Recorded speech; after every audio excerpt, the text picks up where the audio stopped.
Är du trött, Linus? Jaha, ska vi öppna julklappar nu då, eller? Ja. Okej. Jag vet inte. Klara? Nej, men jag...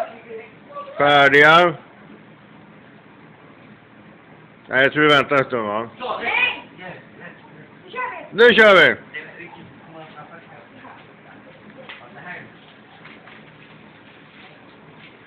Tycker jag minns ett paket under graven med förut.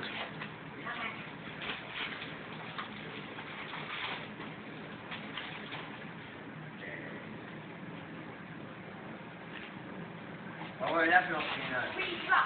Men vad är det då? Va? Hur går det? Ja. Magnus Ahmed. Varför?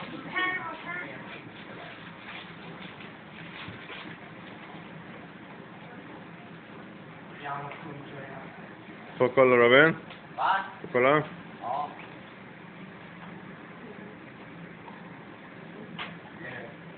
Hur går det, Enkan?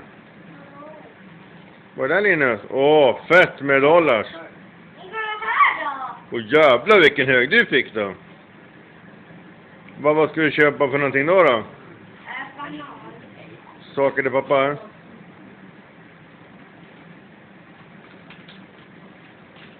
ska köpa banan. Mamma, kolla här gängen. Kolla. Ja, kolla. Och vi lägger ett par. Vadå? Hur går det, Robin? Det går bra om ni ska filma mig. Tänk på att jag Måste vi filma den stora fina granen? Äntligen fick jag mycket pengar.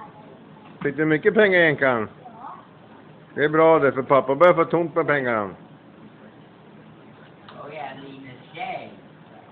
Och jag är lite tjej. Ja, då kan man säga att ni har öppnat färdigt nu då. Ja. Är det bara pappas kvar nu då? Ja. Okej. Och mammas också. Okej, då säger vi tack och hej då. Hej